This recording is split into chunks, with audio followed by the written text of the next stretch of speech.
সালাম আলাইকুম মাসুক, আপনাকে অনেক ধন্যবাদ আমাকে আজকের এই বিশেষ অনুষ্ঠানে আমন্ত্রিত অতিথি হিসেবে আসবার সুযোগ করে দেওয়ার জন্য।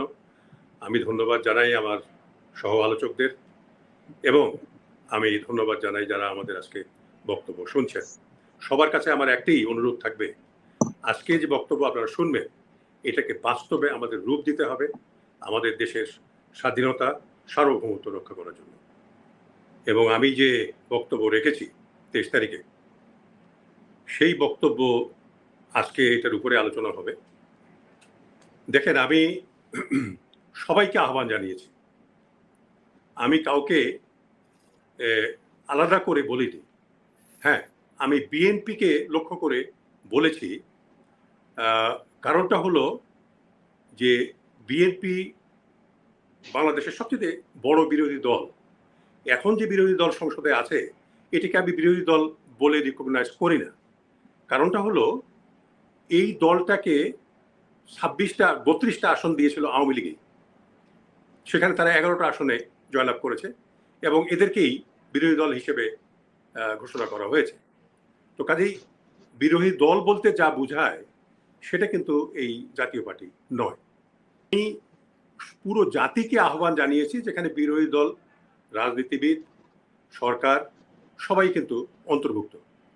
ইভেন আমি আওয়ামী লীগের যে সরকার আছে তাদেরকেও আমি আহ্বান জানাই যে এখানে আমি রাজনীতিকরণটা করিনি। আমার এই আহ্বানটাকে আমি রাজনীতির ছকে আমি ফেলিনি।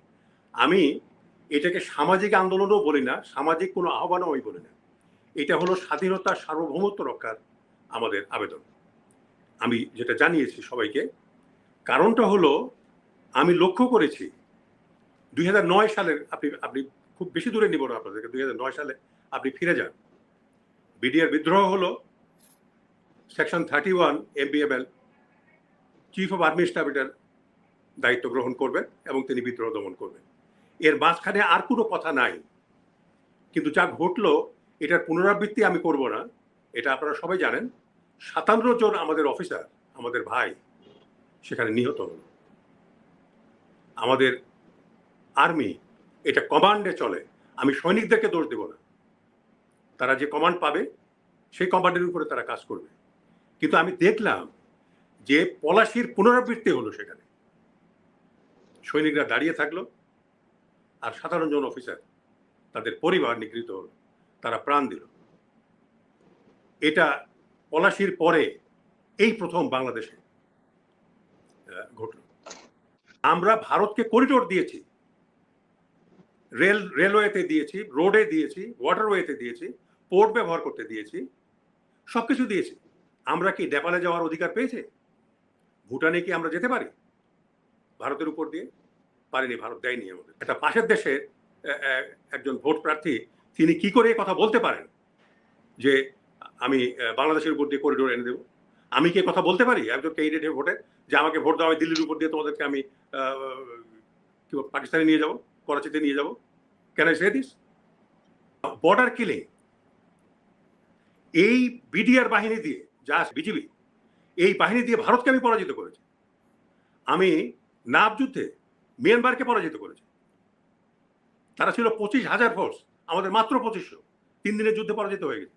600 কি বলে আপনার মিয়ানমারের নিহত হয়ে যাওয়ার পরে। প্রশ্ন হলো, সেই বাহিনী দিয়ে, যে বাহিনী দিয়ে আজকে আমরা বর্ডার গার্ড করছি, সেই বাহিনী দিয়ে তো আমি ভারতকে পরাজিত করেছি, মিয়ানমারকে পরাজিত করেছি। আজকে সেই বাহিনী কেন ভারত থেকে আমাদের শুধু ডেড বডি নিয়ে আসতেছে? ওয়াই? কি শুরু হলো? আমি সেদিন টেলিভিশনে দেখতেছি যে একটা বিএসএফ অ্যালোন একাই বাংলাদেশের ভিতরে ঢুকে আমাদের একজন রাখালকে গুলি করলো। আল্লাহর রহমত যে তাকে গুলিটা লাগেনি, আমাদের বিজিবি সৈনিককে বিএসএফ গুলি করে মেরেছে। আমাদের ডিজিবিডিআর বলতেছে অন্ধকার ছিল ওই দিন, আবহাওয়া বৃষ্টি মুখর ছিল, এই ছিল ওই ছিল, দেখতে পাইনি। আজকে 24 লক্ষ লোক ভারতীয় বাংলাদেশে কাজ করতেছে আর আমাদের সীমান্ত হত্যা বন্ধ হয় নাই। हम चेतावनी देते हैं मोदी को, this border killing must stop right from now. We don't understand any government. We are public owner of the country. কালকে যদি ভারতীয় বাহিনী বাংলাদেশে আসে, অ্যাডভান্স করে আসে, মার্চ করে আসে, এরা কি করবে সেই দিন? সেদিন কি হবে আমাদের? আমরা তো দেখেছি পলাশী আপনার 2009 সালে 25শে ফেব্রুয়ারি উই হ্যাভ সেড আমরা তিস্তার পানি পেয়েছি, পাই নাই।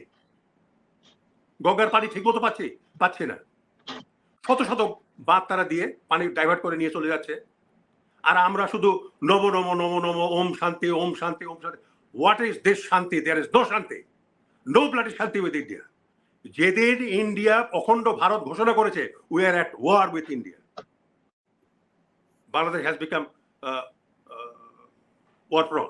আজকে ভারতের নরেন্দ্র মোদী প্রাইম মিনিস্টার, সে রাজস্থানে গিয়ে বলতেছে মুসলমানরা বাচ্চা বেশি পয়দা করে, তোমাদের ধন সম্পদ তাদেরকে কংগ্রেস দিয়ে দিবে। একটা দেশের প্রাইম মিনিস্টার যখন এই কথা বলে, you can imagine the future of Muslims. We cannot allow that to happen. हम चेतावनी देते हैं मोदी को, ये हरगिज नहीं हम होने देंगे। जो कुछ भी हो, मुसलमान के ऊपर हाथ डालोगे वो हाथ हम काट देगा तुम्हारा। ফিরিতে আমাদের ইফতার পার্টি করতে দেওয়া হয় না, আজকে কোরআন শরীফ তেলাওয়াত করতে দেওয়া হয় না, ইস্তেসকার নামাজ পড়তে দেওয়া হয় না, আর হিন্দুদের সরস্বতী পূজা করতে দেওয়া হয়। হিন্দুদের অবদান কি বাংলাদেশের জন্য? I want to know from the government, what is the contribution of Hindus in our country?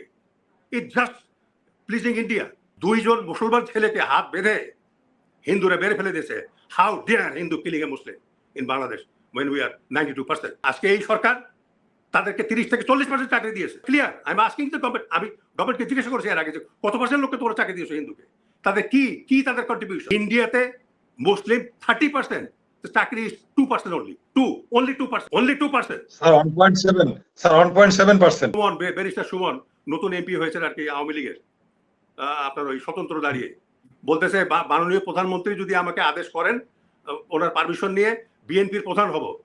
Everything has a height man. না স্যার, বিএনপি একটা রাজনৈতিক দল আর প্রধানমন্ত্রী আরেকটা রাজনৈতিক দলের প্রধান। তো প্রধানমন্ত্রী কিভাবে তাকে দায়িত্ব দিবে যে বিএনপির চেয়ারপারসন হবে বা বিএনপি চালাবে? এবং উনি বলতেছেন আমি বঙ্গবন্ধুর সৈনিক।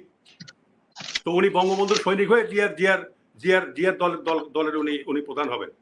আমাদের সড়ক পরিবহন সেতু মন্ত্রী ওবায়দুল কাদের 500 উপরে লোক মরেছে এই ঈদের সময়, আর উনি সকালে উঠেই একটা বাণী ছাড়েন, বিএনপি কে বিদেশিদের সহায়তায় ক্ষমতায় থাকার চেষ্টা করতেছে।